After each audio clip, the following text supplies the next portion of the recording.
नमस्ते, good morning दोस्तों। स्वागत है आपका द स्टडी इन विलेज में। आज है 31 मार्च और इस साल के तीसरे महीने का लास्ट दिन। ठीक है, तो हम लोगों ने देखते देखते हम लोगों का ये नया साल फिर सेलिब्रेट किया। उसके बाद देखते देखते 3 महीने गुजर गए, पता भी नहीं चला।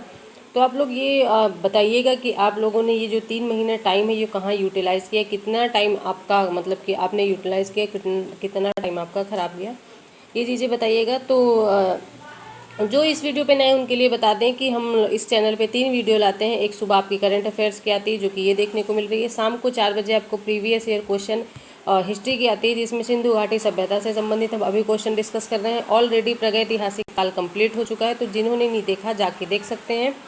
उसके बाद फिर आपको एक शाम को वीडियो आती है जिसमें हम पॉलिटी का सेशन करते हैं। ठीक है, और उसमें हम लक्ष्मीकांत से वो चीज़ मतलब जो भी सेशन रहता है वो लक्ष्मीकांत से बुक पर आधारित रहता है। ठीक है, तो चलिए स्टार्ट करते हैं। इस वीडियो में आपको एडिटोरियल, जनसत्ता और दैनिक जागरण के जो होते हैं, जो मोस्ट इंपॉर्टेंट होते हैं, किसी लेखक के द्वारा लिखे हुए होते हैं। कोई मतलब जैसे कि कोई प्रोफेसर हैं किसी यूनिवर्सिटी के, तो उनके द्वारा जो आर्टिकल्स लिखे हुए होते हैं उन पर डिस्कशन किया जाता है। और कुछ आंकड़े रहते हैं जिनको आपको नोट करना ज़रूरी है, जिससे क्या होता है कि आपके एग्जाम में फ्री टाइप में जैसे कि 4-5 ऑप्शन दे दिया। मान लीजिए कि हम यूपीएससी का एग्जाम देते तो ऐसे क्वेश्चन दे दिया, और option A, option B, option C, option D, और फिर बताएगा इसमें से बताओ कौन सा सही है। केवल ए, केवल बी, केवल सी, केवल डी, कुछ भी ऐसे पूछ लेगा कि कौन सा सही है।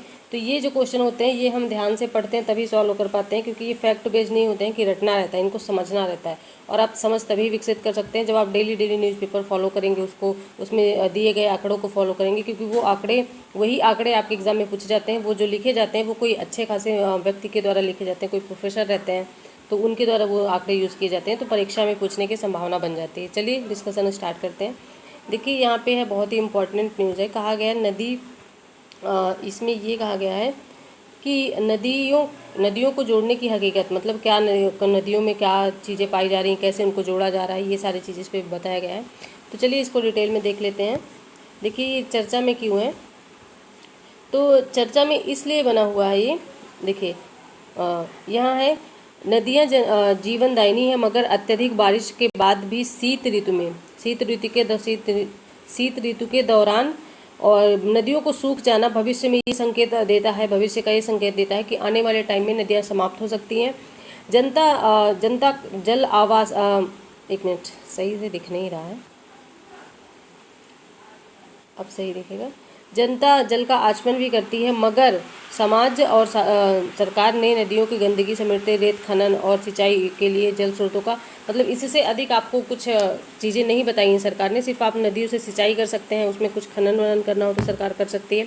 तो ये सारी चीज़ें, फिर भी नदियों का पानी प्रदूषित क्यों होता जा रहा है? नदियों का पानी प्रदूषित ही होता जा रहा है।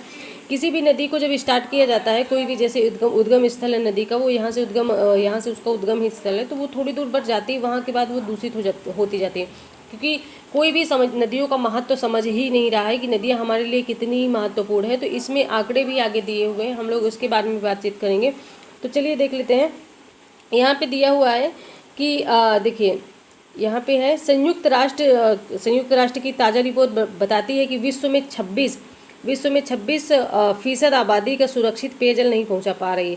मतलब 26% आबादी को सुरक्षित पेयजल नहीं पहुंचा, पीने वाला पानी विश्व की आबादी में, ये संयुक्त राष्ट्र के द्वारा बताया गया है। ठीक है, उसके बाद क्या है, पूरे विश्व के सामने जलवायु परिवर्तन के पर्यावरण को बचाना और मानवाधिकार के रूप में आबादी को शुद्ध पेयजल उपलब्ध कराना एक बड़ी चुनौती है। कि मतलब सबको पूरे विश्व में शुद्ध पेयजल नहीं उपलब्ध कराया जा सकता, ये बहुत बड़ी चुनौती है। और एक ये भी बताएगी कि एक रिपोर्ट पर भारत को गंभीर चिंतन मनन करने की जरूरत है। कौन सी रिपोर्ट है? देश में देखिए यहाँ पे लिखा है, देश में जल स्रोतों की हो रही कमी को मतलब देश में जल स्रोतों की हो रही कमी को, घटते भूजल स्तर को देखते हुए नदियों को जोड़ने की परिकल्पना की गई। ठीक है, क्या है आपको अभी समझा देते हैं। देखिए यहाँ पे ये कहा गया है कि क्या है कि जो नदियाँ जैसे कि ये एक जा रही है, ये आपस में जा रही है। ठीक है, और तो इस एरिया में मान लीजिए कि यहाँ पे सूखा पड़ा हुआ है, क्योंकि ये नदी इसके बाहर से निकल जा रही है और ये भी नदी इसके बाहर से निकल जा रही है। तो क्या है, यहाँ बीच में सूखा पड़ा हुआ है। तो इस यहाँ पे भी यहाँ जब सूखा पड़ा हुआ तो जाहिर सी बात है कि जमीन भूमि बंजर होगी, फसल उत्पादन होगा नहीं। तो क्या करेगी सरकार, यहाँ से इधर से मतलब इन नदियों, तो ये जो इधर से जा रही है और इधर से जा रही है, तो दोनों नदियों को एक स्थान पे लाके मिला देगी। अब देखिए अब ये कोई स्थान है और ये नदी इधर से जा रही है, ये नदी इधर से जा रही है, यहाँ से ये नदी ला के और यहाँ से इसको मिला दिया। अब यहाँ से जब ये प्रवेश करेगी तो यहाँ पे इसका पानी जाएगा और ये भी एरिया सिंचित हो जाएगा। तो ये बात ये की जा रही है कि सरकार ऐसे काम में जुड़ी हुई है। तो वही चीज़ें हैं। देखिए यहाँ पे कहा गया है, नदियों को आपस में जोड़ने का लगभग 30% योजना मतलब जो 30% कार्य है, योजना 30% योजनाओं पर काम चल रहा है, जिसमें से बेतवा केन जोड़ परियोजना, बेतवा नदी और केन नदी को जोड़ा जा रहा है, महत्वपूर्ण परियोजना है। जून 2021 में इसकी आधारशिला रखी गई। याद रखिएगा कभी आधारशिला रखी गई, जून 2021 में। ठीक है, इसको याद रखिएगा, क्वेश्चन बन सकता है। फिर आपको लगेगा 21 का करंट अफेयर्स पूछ लिया, तो ऐसा नहीं है। ठीक है, इसकी आधारशिला रखी गई, मगर 2 साल बाद पर्यावरणीय जो मतलब पर्यावरणविद हैं उन्होंने निरंतर चेतावनी जारी रखी इसके बारे में। तो यहाँ पे ये कहा गया है, देखिए क्यों रखी गई केन बेतवा नदी परियोजना, क्यों इसको कहा गया है कि इसको नदी जोड़ो परियोजना के रूप में बदलना चाहिए।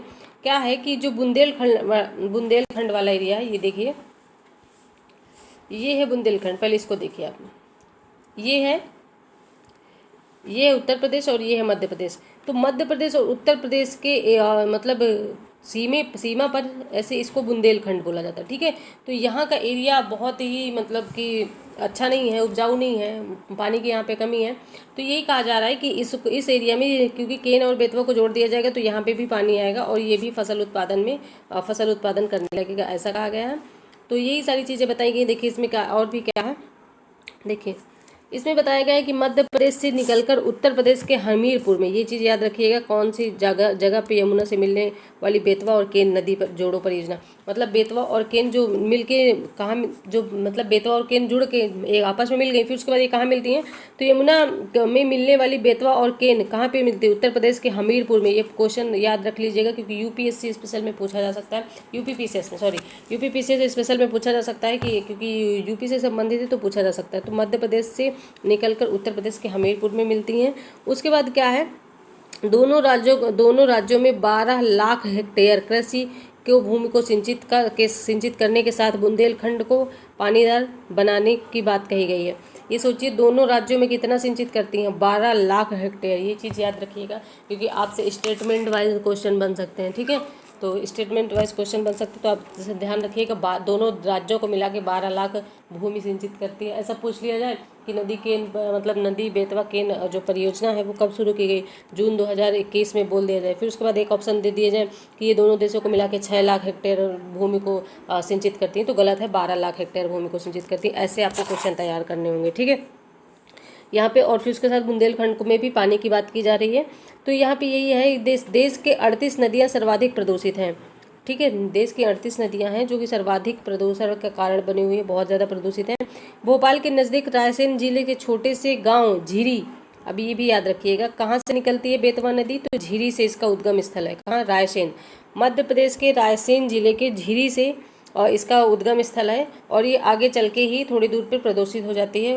इसमें इतना सारा, क्योंकि जो हम क्या करते हैं कि ये जैसे नदी जा रही है, एक मिनट, ये नदी जा रही है, इसके किनारे किनारे बड़ी बड़ी बिल्डिंगें होती हैं जो कि पानी के लिए यहाँ पे लगी होती हैं कि इनको यहाँ से पानी मिलता है, और कचरा जो अपना होता है वो इसी नदी में डालते रहते हैं, इसी नदी में, और जिससे वो पानी प्रदूषित हो जाता है। और जब ये पानी खेतों में जाता है या फिर कहीं और जाता है तो वो उसको भी प्रदूषित कर देता है। मान लीजिए इससे खेतों की सिंचाई की जा रही है तो क्योंकि ये जल प्रदूषित है तो वो जो फसल होगी वो भी आपका प्रदूषण का कारण बन जाएगी, वो भी प्रदूषित हो जाएगी। ठीक है, क्योंकि उसको पानी वही वाला मिल रहा है। तो याद रखिएगा कहाँ से निकलती है, झीरी से निकलती है, रायसेन जिले से। ठीक है, इसमें इंपॉर्टेंट पॉइंट हैं जो लिख लीजिएगा, आंकड़े वगैरह आपके प्री मेंस में बहुत ही इंपॉर्टेंट रहेंगे, सिर्फ आपको याद करना रहेगा, नहीं तो फिर आप ढूंढने लगेंगे कहाँ कहाँ से पढ़ें।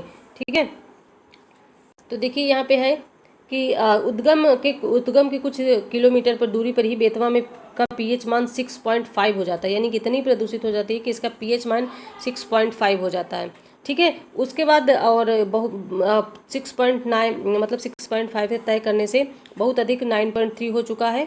और इसमें ये बताया गया है कि नदी के मिलने वाला चोरघाट नाला जो विदिशा के सहित राजधानी भोपाल में को निरस्त करता है, बहुत ज़्यादा इसको प्रदूषित करता है। ठीक है, तो यहाँ पे और बताया गया कि कारखानों के खतरनाक रसायनों और त्योहारों की मूर्ति विसर्जन में, देखिए अभी मैंने वही बताया कि कारखाने जो लगे होते हैं उसके रसायन जो आते हैं वो नदी में जाते हैं, और फिर उसके बाद त्योहारों की मूर्ति विसर्जन में नदी जलचरों का जीवन ही समाप्त कर, मतलब जो नदी में जीवन जो रहते हैं उनको भी समाप्त कर दिया है। नदी के प्रवाह के क्षेत्र में प्रत्येक 10-20 किलोमीटर की दूरी पर निस्तार की गंदगी समेटती आगे मतलब बहुत ज़्यादा गंदगी मिलती है, वही सारी चीज़ें बताई गई हैं। कई सारी नदियों के, यमुना के बारे में भी बात की जा रही है कि बहुत ज़्यादा देखिए फिर यहाँ पे बताया गया है पानी इतना जहरीला है कि नदी के किनारे पशुपालन मतलब कि नदी के गाँव में जो है, गांव के लोग हैं वो नदी के पशुपालन भी नहीं कर पाते, जानवरों को पीने लायक पानी नहीं बचता। सोचिए, जानवरों के भी पीने लायक वो पानी नहीं बचता है।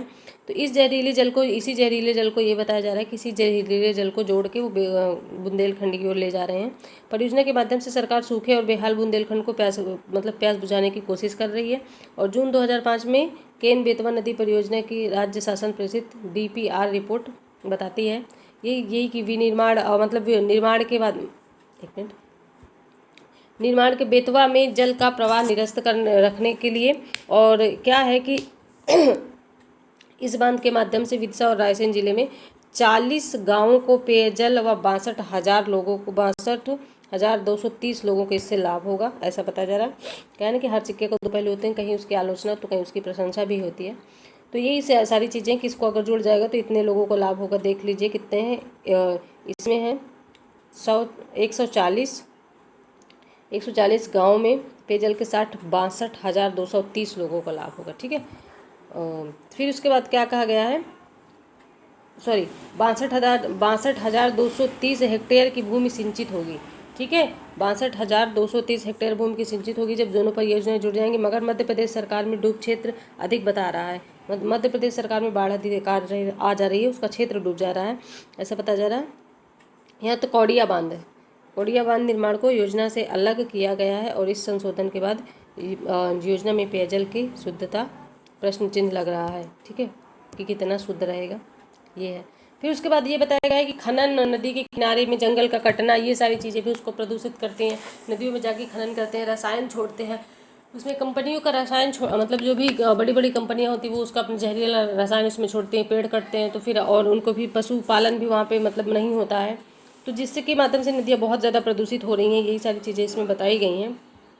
तो नदियाँ का या ये कह लिया जाए कि सारी नदियों में बहुत ज़्यादा प्रदूषण फैलता जा रहा है। इसको मतलब सरकार के साथ साथ नागरिकों का भी यह कर्तव्य है कि वो इन चीज़ों में योगदान करें और सरकार का योगदान करें, अपने आसपास के क्षेत्रों को साफ रखने की कोशिश करें। अब जैसे देखिए, यहाँ से नदी गुजर रही है तो सब लोग अगर अपने अपने आसपास के क्षेत्र को साफ करेंगे तो नदी गंदी क्यों होगी, और उस पर क्यों कुछ डाल रहे हो। मतलब एक कचरा डालने के लिए क्या वो कचरा की फैक्ट्री है कि आप उस पर कचरा डाल रहे हो, तो ऐसे नहीं करना चाहिए, उनको मतलब सजो के रखना चाहिए। अभी तक वो आपके जीवन मतलब आपका जीवन स्तर बढ़ाते हुए चले आए हैं, तो उनको भी ये चीज़ें रखनी चाहिए, ऐसा बताया गया इस पर। देखिए फिर इसके बाद क्या है, देखिए क्या है कि इसी खुली नहर परियोजना की सिंचाई के उपयोग होना चाहिए। कृषि में इस्तेमाल रसायनों और कीटनाशकों से प्रदूषित नहर जल को उस बेतवा नदी में डाल जाना जिसे पहले ही नालों ने जहरीला बना दिया, यानी कि पहले ही नालों ने बेतवा नदी को जहरीला बना दिया, और उसके साथ साथ ही उसमें आप कुछ रासायनिक कीटनाशकों का भी प्रयोग कर रहे हैं, जिसे फिर इसमें क्या है, यह प्रदूषित नदी पेयजल के रूप में बुंदेलखंड में कैसे प्यास बुझाएगी। यही सारी चीज़ें पूछी गई, इसमें क्वेश्चन मार्क लग रहा है कि ये नदी में पहले से इतना ज़्यादा नाले में गंदी बना दिया, ऊपर से तुम उसमें पूरा जहरीले पदार्थ भी डाल रहे हो, कीटनाशक डाल रहे हो, तो ये कैसे बुंदेलखंड के लोगों की मतलब की प्यास बुझाएगी, बुंदेलखंड की ये बात की जा रही है। उसके बाद यहाँ पे देखिए, नमामि गंगे परियोजना के जरिए देश भर की नदियों को शुद्ध करने की कोशिश की जा रही है, और मगर केन और बेतवा के उद्गम के मौजूद प्रदूषण को कम करने का प्रयास अभी तक नहीं किया गया है। नमामि गंगे के यहाँ पे ये कहा गया है कि नमामि गंगे प्रोजेक्ट चलाया गया था, परियोजना चलाई गई थी, उसके तहत लोग जो जितनी सारी नदियाँ उनको शुद्ध करने की बात की जा रही है, लेकिन अभी भी केन बेतवा के बारे में नहीं किया गया, जो कि ये कहा गया है कि ये जो नदी जोड़ो परियोजना के रूप में दोनों आगे कार्य करने वाली हैं, तो ये बताया गया है। आगे देख लीजिए इसमें ये है यमुना मतलब बेतवा का जल TDS, एक मिनट, बेतवा का जल TDS कितना है, तो ये है 600 से 900 मिलीग्राम प्रति लीटर है। याद रख लीजिएगा, 600 से 900 मिलीग्राम प्रति लीटर है, जो कि बहुत ही ज़्यादा है TDS। ठीक है, इसका जल का, और ये TDS से क्वेश्चन बनते हुए UPSC में क्वेश्चन बना, जाके देख लीजिएगा जाके। और इसका कितना होना चाहिए, TDS कितना होना चाहिए, ये चीज़ आप बताइएगा कि TDS कितना होना चाहिए। तो TDS होना चाहिए आपका 200 से 500 TDS की मात्रा तब होना चाहिए, तब वो पीने योग्य पानी होता है। ठीक है। फिर इसमें ये बताया गया है कि यमुना की प्रदूषण रिपोर्ट में बेतवा और केन के संगम से यमुना को प्रदूषित रेखांकित किया गया है। यानी इसके, क्योंकि ये यमुना नदी से मिलती हैं, बेतवा और केन यमुना नदी से मिलती है, तो उसको भी जाके प्रदूषित कर देती हैं, ऐसा बताया गया है। उसके बाद यही सारी न्यूज़ थी कि किस तरह से उनको सुरक्षित रखा जाए, कैसे प्रदूषण हो रहा है नदियों में, किस तरह उनको लोगों का भी कर्तव्य है, सरकार का भी कर्तव्य है, दोनों को उसमें साथ फोकस करके चलना चाहिए, नदियों को स्वच्छ बनाना चाहिए। और बेतवा नदी कहाँ से निकलती है बताइएगा।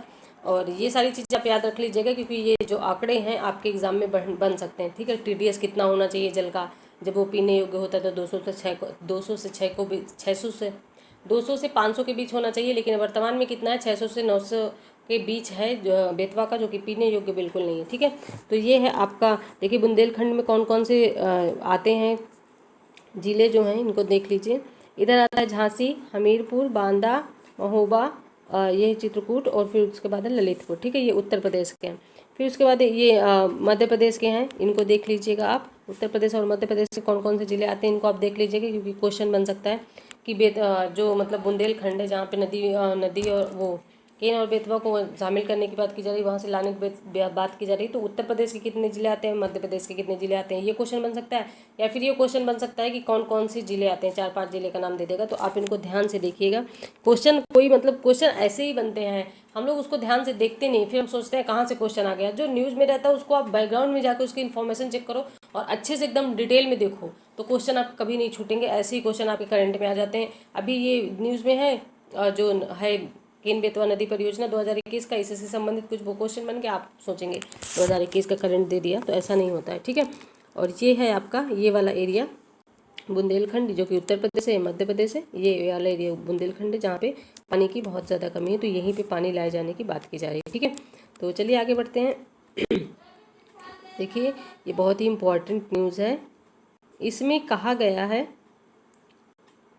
देख पा रहे होंगे आप, इसमें समलैंगिक विवाह को वैध बनाने के खतरे। देखिए अभी तक हम लोग ये हर न्यूज़पेपर में पढ़ते हैं कि मौलिक अधिकार है, सब व्यक्तियों का मौलिक अधिकार है, किसी को समलैंगिकता में मतलब इंटरेस्ट है या फिर वो समलैंगिक विवाह करना चाहते हैं तो उनको करने देना चाहिए, सुप्रीम कोर्ट भी ये डिसीजन दे रहा है। लेकिन वर्तमान सरकार इसका विरोध कर रही है और जो लेखिका जी हैं ये भी इसका विरोध कर रही हैं।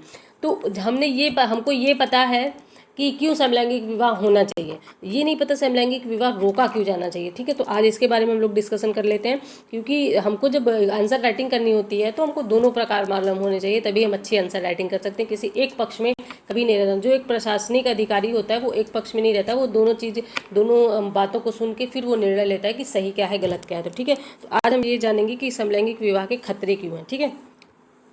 देखिए यहाँ पे जो लेखिका हैं ये कह रही हैं कि समलैंगिक विवाह को कानूनी मान्यता देने की मांग कर रही याचिका का केंद्र सरकार ने सुप्रीम कोर्ट में विरोध किया है।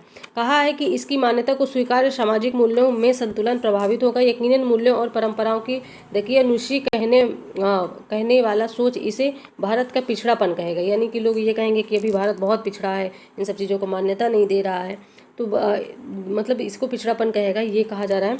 उसके बाद यहाँ पे परंपरागत रूप से विवाह और संतोत्पत्ति एक दूसरे से जुड़े हुए हैं।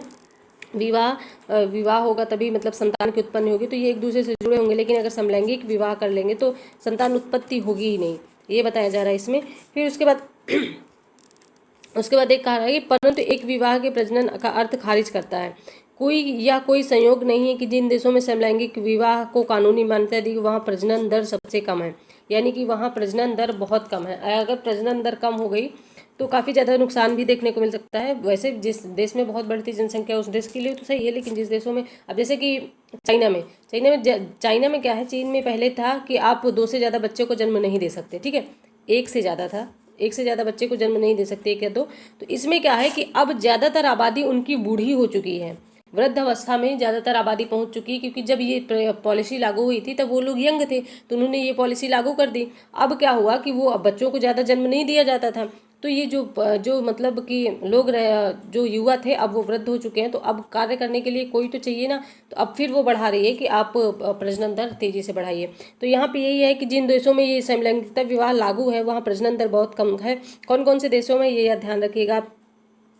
देखिए नीदरलैंड, यहाँ पे है नीदरलैंड, स्वीडन, कनाडा के समलैंगिक विवाह को कानूनी मान्यता दी है। ठीक है, नीदरलैंड, स्वीडन और कनाडा में समलैंगिक विवाह को कानूनी मान्यता दी है, यानी कि वो समलैंगिकता एक ही लिंग से विवाह कर सकते हैं। समलैंगिकता मतलब कि एक ही लिंग से विवाह करना, जैसे लड़की लड़की से विवाह करे और लड़का लड़की से, मतलब सॉरी, लड़का लड़के से विवाह करे और लड़की लड़की से, तो इसको हम समलैंगिक विवाह कहते हैं। ठीक है, तो यहाँ पे है देखिए यहाँ पे बताया गया है कि कनाडा में समलैंगिक विवाह को कानूनी मान्यता प्राप्त है और वहाँ की प्रजनन दर प्रति महिला लगभग 1.6 है। ठीक है, याद रखिएगा। और जो कि बच्चे हैं, मतलब 1.6 बच्चे हैं जो कि एक महिला पे। और यहाँ पे बताया जाएगा 2.1 के प्रतिस्थापन प्रजनन दर बहुत नीचे आ गई है। जनसंख्या संबंधी अंतर्राष्ट्रीय आंकड़े यह बता रहे हैं कि जिन 10 देशों के अध्ययन के समय समलैंगिक विवाह की अनुमति थी, उनकी प्रजनन दर दुनिया में 193 में सबसे कम है। जिन देशों में समलैंगिक विवाह लागू किया गया है वो 193 देशों में से सबसे कम उनमें प्रजनन दर है, यानी कि लोग बच्चे पैदा नहीं, बहुत ज़्यादा बच्चे पैदा नहीं हो रहे हैं। ठीक है, फिर यहाँ पे ये बताया जा रहा है कि एक जन्म विरोधी मानसिकता को बढ़ावा देता है और हम जानते हैं कि जनसंख्या में गिरावट समाज के जबरदस्त सामाजिक और राजनीतिक आर्थिक तनावग्रस्त होगी। ठीक है, अगर जनसंख्या में गिरावट होगी तो लोग मतलब कि सामाजिक और आर्थिक और राजनीतिक तीनों प्रकार का नुकसान होगा, ये बताया जा रहा है। उसके बाद यहाँ पे देखिए ये बताया जा रहा है कि कुछ लोग कहेंगे समलैंगिक विवाह की पैरवी करने वाले यह तर्क देंगे कि यद्यपि समान रूप से बच्चे नहीं पैदा कर सकते तो हम बच्चों को गोद ले सकते हैं। जो समलैंगिक विवाह करेंगे वो ये अपना तर्क देंगे कि हम लोग बच्चों को गोद ले सकते हैं। तो इसमें ये बताया जा रहा है, कौन सी रिपोर्ट देख लीजिएगा, no basis white the study और don't tell us about same sex parenting, ठीक है, नामक रिपोर्ट ने इस सभी शोधों पर प्रश्न उठाता है, जो कि निरंतर यह तथ्य स्थापित करने का प्रयास कर रहे हैं कि समलैंगिक के बच्चे विषम लैंगिक अभिभावकों के बच्चे से बिल्कुल भिन्न है। यानी कि जो समलैंगिक के बच्चे हैं वो विषम लैंगिक अभिभावकों से बिल्कुल भिन्न है। एक new study of young adults conceived through sperm donation बताता है कि सामाजिक और आर्थिक सुनिश्चितता के बावजूद शुक्राणु दान में दिया जाता है पैसे के लिए। तो उसमें क्या है कि बच्चों को जैविक माता पिता की संतानों की अपेक्षाकृत मादक पदार्थों का सेवन वो लोग अधिक करते रहते हैं। मतलब जो असमलैंगिकता के बच्चे हैं, जो लोग उनको पालते हैं या पोसते हैं, तो उनमें क्या होता है कि विषम लैंगिक बच्चों की अपेक्षा वो लोग समलैंगिक जो मतलब विषम लैंगिक माता पिता की अपेक्षा समलैंगिक जो माता पिता हैं उनके बच्चे से ये मादक पदार्थों का सेवन, अपराध, इन सब चीज़ों में काफ़ी संलिप्त पाए जाते हैं। ऐसी आशंका बहुत अधिक रहती है। ऑस्ट्रेलिया में क्या हुआ, अभी ऑस्ट्रेलिया की एक चीज़ बताएगा, ये आप केसेस याद रखिएगा दोनों, ठीक है, बहुत इंपॉर्टेंट है ये केस, आपको पूछा जा सकता है ये किसका नाम दीजिए, किससे संबंधित है, आपसे इसे पूछा जा सकता है, तो याद रखिएगा। इसमें ये कहा गया कि ऑस्ट्रेलिया में हुए एक अध्ययन के विषम लैंगिक विवाह जोड़ों ने बच्चों की तुलना में समलैंगिक विवाह जोड़ों में प्रदर्शन सामाजिक और अकादमिक स्तर पर बहुत खराब रहा। यानी कि वो हर चीज़, हर स्तर पर, पढ़ाई में, सामाजिकता में, हर चीज़ में वो बहुत ही ज़्यादा अच्छे नहीं थे, बहुत ज़्यादा खराब थे। ठीक है, ये बताया जा रहा है ऑस्ट्रेलिया में ऐसा किया गया। समलैंगिक विवाह के वैधीकरण से उत्पन्न सबसे बड़ी त्रासदी वयस्कों में देखने को मिली है। और यहाँ पे यही सारी चीज़ें हैं कि देखिए बताया गया कि समलैंगिक विवाह में एक तर्क यह भी है कि यह भी दिया जाता है कि कानून मान्यता प्राप्त करने के बाद ऐसे युगलों के संबंध में कहीं अधिक स्थिर होंगे। हालांकि यही सारी चीज़ें हैं कि समलैंगिक विवाह के कारण कितने सारे हानियाँ हो सकती हैं। एक तो प्रजनन दर कम होगी, दूसरा बच्चों में मतलब बच्चों के प्रदर्शन में गिरावट आएगी, वो किसी चीज़ में अच्छा नहीं प्रदर्शित करेंगे, सुस्त महसूस करेंगे, क्योंकि उनके माता पिता जिस प्रकार रहेंगे उसी प्रकार रहन सहन में ढल जाएंगे। तो ऐसा होगा कि भविष्य में ऐसे ही बच्चे, मतलब कि हम हर लोग समलैंगिक ही होंगे। तो यही सारी चीज़ें इसमें बताई गई हैं और इसमें विषम लैंगिक खतरे में पड़ जाएंगे। तो ये सारी चीज़ें इसमें बताई गई हैं। ठीक है, तो इसमें देखिए यहाँ पे बताया गया है कि स्वीडन में पुरुषों की साझेदारी में तलाक, यहाँ पे एक तलाक भी एक बहुत बड़ा जोखिम है। इसमें क्या है कि विषम लैंगिक में क्या होता है कि तलाक के मामले अभी बहुत कम आ रहे हैं। स्वीडन में बताया गया है कि 1 साल के अंदर समलैंगिक विवाह वाले बहुत सारे लोग तलाक ले रहे हैं। तो स्वीडन में पुरुषों की साझेदारी तलाक का जोखिम विषम लैंगिक विवाह से संबंधित जोखिम की तुलना में 50% से ज़्यादा अधिक है। ठीक है, ये ध्यान रखिएगा। यदि समलैंगिक साझेदारी की अस्थिर प्रकृति विवाह के आदर्श का हिस्सा बन जाती है तो यह समाज के सामान्य विवाह पद्धति को गंभीर रूप से प्रभावित करेगी। ये सारी चीज़ें बताई गई हैं, इसमें आप ध्यान दीजिएगा, देख लीजिएगा। इसमें एक चीज़ और बताई गई है कि homosexuality and the politics of truth के लेखक डॉक्टर जे सतीनोवर ने इन्होंने बताया है कि समलैंगिक अपने जीवन का 25 से 30% जो यौन संसर्ग है से उत्पन्न, इसमें रोग बहुत होते हैं। ठीक है, जो समलैंगिक है उनमें रोग बहुत होते हैं। कौन से? जैसे सिफिलिस, एड्स, आंत्र संक्रमण तथा अन्य यौन संचालित रोगों से ग्रस्त होते हैं ये बहुत ज़्यादा। इंटरनेशनल जर्नल ऑफ एपिडेमियोलॉजी में प्रकाशित शोध बताता है कि अन्य पुरुषों की तुलना में समलैंगिक और उभयलिंगी पुरुषों के जीवन की प्रत्याशा कम होती है, ये लोग कम जीते हैं, ऐसा बताया जा रहा है। USA centre for disease control and prevention के 2010 के अनुसार समलैंगिक पुरुषों में अन्य की तुलना में HIV का 44% अधिक पाया जा रहा है, ऐसा बताया जा रहा है। तो आप इसको सबको याद रख लीजिएगा, ये जो रिपोर्टें जारी की गई हैं इनको याद रख लीजिएगा। इससे क्या होगा, जब आप आंसर राइटिंग करेंगे या फिर आपके लिए प्री के लिए क्वेश्चन आ गया तो आप इसको आसानी से सॉल्व कर लेंगे। दूसरी बात, अगर आंसर राइटिंग में मतलब क्वेश्चन की आंसर राइटिंग करेंगे तो क्या होगा कि आप इन सब चीज़ों, इन आंकड़ों को और इन जो शोध संस्थान है, मतलब जो शोध किए गए, इनको डाल देंगे तो एग्जामिनर को ये लगता है कि हाँ आपने बेहतर स्टडी की है। तो ये सारी चीज़ें आप इकट्ठे करके रख लीजिए, आराम से पढ़ते रहिए, बिल्कुल टेंशन फ्री होगी। तो ये सारी चीज़ें एक जगह इकट्ठे तभी मिलेंगी जब आप थोड़ी सी मेहनत करेंगे। और आपको अगर ये सारी चीज़ें आपको मतलब चाहिए तो इस चैनल से जुड़ जाए, और आपको डेली अच्छे मतलब ऐसी सारी चीज़ें बताई जाएंगी जो कि सामाजिकता से भी संबंधित है और आपके एग्जाम के लिए भी बहुत ही महत्वपूर्ण है। तो चलिए आगे बढ़ते हैं। आई होप ये आर्टिकल आपको क्लियर होगा, नहीं होगा तो फिर आप बताइएगा। देखिए ये क्या है कि देखिए, अब दिख रहा होगा, वस्त्र उद्योगों को लगेंगे पंख। क्या है कि हाल ही में भारत सरकार ने PM मित्र योजना, ध्यान दीजिएगा क्या नाम है, PM मित्र योजना का पहला चरण 7 मेगा टेक्सटाइल पार्कों की स्थापना करने के लिए घोषणा की है। कितने बनेंगे? 7 मेगा टेक्सटाइल बनेंगे। और कहाँ कहाँ बनेंगे ये चीज़ याद रख लीजिएगा। प्री में क्वेश्चन बन सकता है कि कौन कौन से स्थान है, तो आपका तमिलनाडु, तेलंगाना, कर्नाटक, महाराष्ट्र, गुजरात, मध्य प्रदेश और उत्तर प्रदेश। ठीक है, कौन कौन से राज्य में, ये चीज़ याद रख लीजिएगा आप। और इसमें 4,445 करोड़ रुपए खर्च करने की बात की जा रही है। तो इतनी न्यूज़ आपके लिए जो इंपॉर्टेंट थी बता दी गई। उसके बाद ये माना जा रहा है कि लगभग 70,000 करोड़ रुपए का निवेश होगा, जिसमें लगभग 20 लाख लोगों को रोजगार मिलेगा। और इसमें प्रत्यक्ष निवेश का FDI जो भी है उसमें भी वृद्धि होगी, ये बताया जा रहा है। फिर उसके बाद भारत का वस्त्र उद्योग देश के कुल GDP का लगभग 2% है, यानी कि GDP का लगभग 2% वस्त्र उद्योग से आता है। GDP के 12% से अधिक के लिए उत्तरदायी है। और यहाँ पर क्या है, टेक्सटाइल सेक्टर में फाइबर से लेकर रेडीमेड गारमेंट्स तक एक विविध श्रृंखला है। कृषि के बाद भारत का दूसरा सबसे बड़ा रोजगार है। पहले में लोगों को रोजगार किस में मिलता है? कृषि में। दूसरे में किसको मिलता है? टेक्सटाइल यानी कि वस्त्र उद्योग में।